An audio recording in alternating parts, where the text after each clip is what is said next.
Hey guys, it's Casey's Politics. Today, I'll be making another 2026 governor prediction, but this time as of October 2025. Now, it is 2025. We're really not very close to the 2026 midterms. We're about a year out.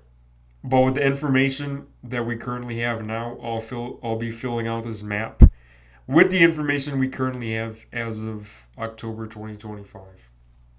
So, firstly, I'm going to fill out the safe Republican states first. That's going to be Arkansas, Oklahoma, Nebraska, South Dakota, Wyoming, Idaho, I would say Alaska, Alabama, Tennessee, South Carolina, Florida. I think it's safe Republican. And that should be the safe Republican states. We'll probably put Vermont in there, depending if Phil Scott runs. I'm not sure if he's going to run, but it would be safe Republican if he does run, obviously. So those are safe Republican states. Now, of course, we go to safe Democrat states, which is, of course, California, Colorado, Hawaii, Maryland, Connecticut, Rhode Island, Massachusetts, and that should be the safe Democrat states. So now we're going to fill out rest of the states. We're going to start off with likely states. Of course, we have Texas. This is a state that might as well be safe again. Greg Abbott is probably going to be the Republican nominee. I say like a 9-point Abbott win probably. And we also have Kansas, which is going to be a flip from Democrat to Republican. Incumbent Democrat Laura Kelly is term limited. Their Democrat lieutenant governor will probably not run. And really, all Democrats have is just a couple state legislators, which are not really that good of candidates. Republicans, the nominee will either be former Governor Jeff Collier, and there's Secretary of State Scott Schwab. I expect Schwab to be the Republican nominee. He's a strong candidate. And also, we have Iowa.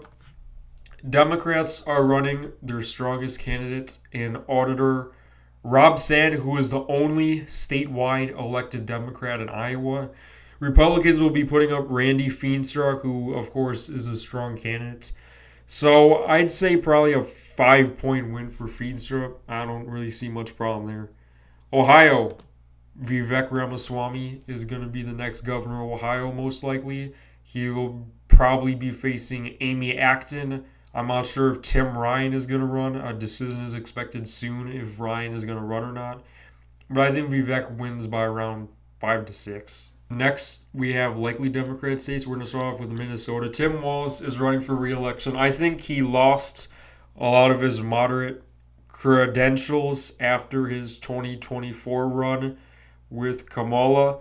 But I still expect him to win because it's a favorable environment, and Minnesota is Minnesota at the end of the day. Now we have Oregon. Now, some of you may be surprised why it's likely. I put it at likely because Democrat governors always seem to be unpopular in Oregon because they really don't do a very good job and they run the state into the ground.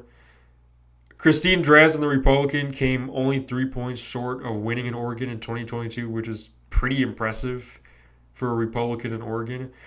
But I still think it'll be like a 9 or 8-point Democrat win. We also have New Mexico. Now, Republicans don't have much of a bench here. This probably could be safe, but I'll put it as likely. Same with Illinois.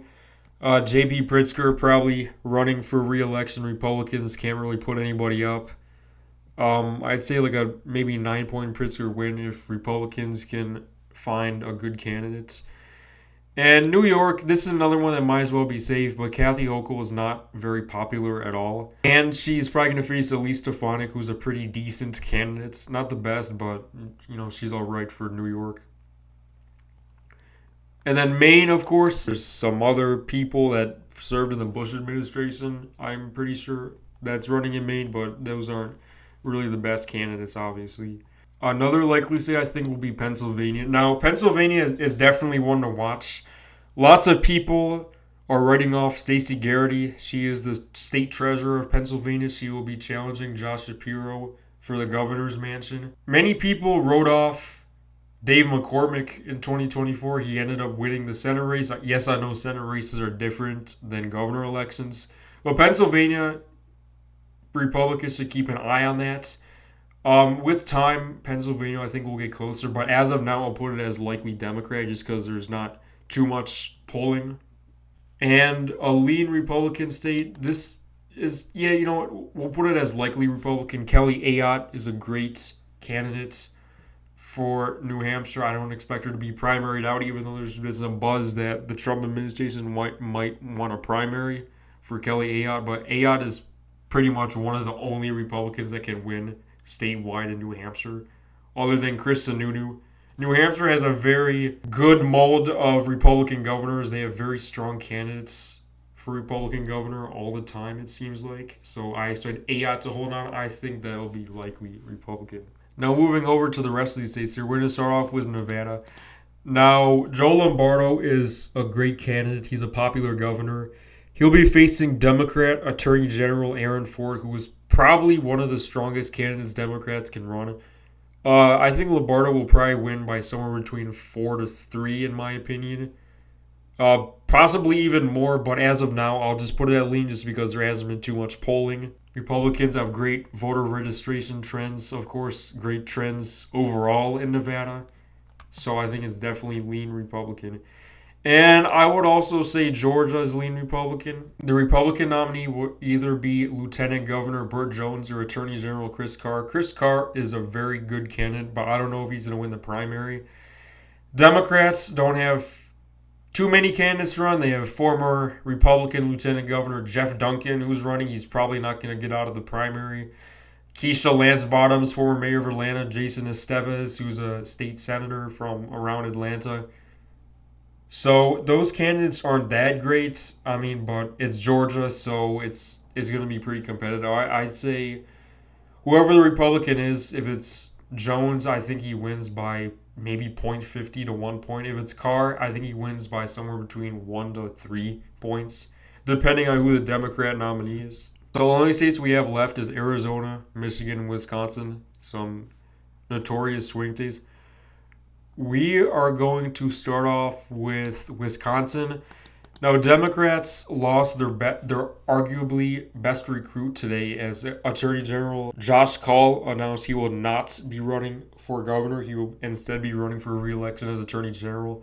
But it looks like the Democrat lieutenant governor in Wisconsin is going to run. She's an okay candidate. She is the lieutenant governor. Republicans will probably be running Tom Tiffany, who is an okay candidate. He's not really the best. But as of now, I'll put it as tilt Democrat just because the national environment and the Democrat nominee seems to be decent. Republicans have a great nominee in John James. He will be facing Jocelyn Benson. And there's also Mike Duggan, the mayor of Detroit, who is running as independent. So he is going to take into the Democrat vote share in Detroit and probably some of the Republican vote share also. John James can 100% win this race. It's not out of reach whatsoever. Mike Duggan being on the ballot is going to help with splitting the Democrat vote. I mean, he's going to split the Republican vote also, but not by much. But as of now, I'll put Michigan as tilt Democrat. Next, we have Arizona.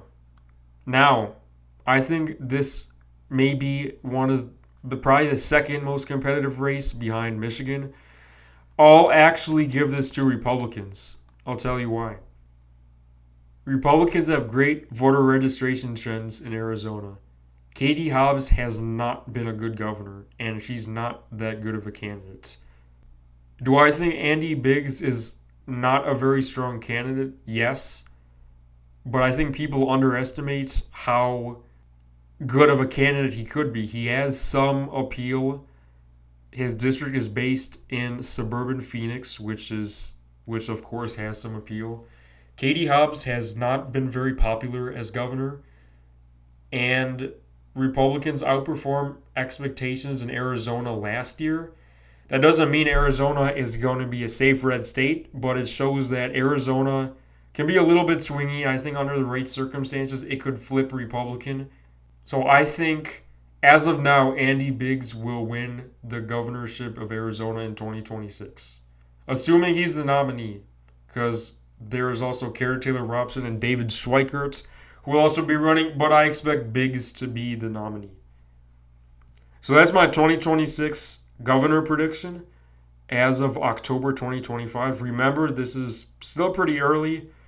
We're a year out from Election Day in 2026. But as of October 2025, this was my governor prediction.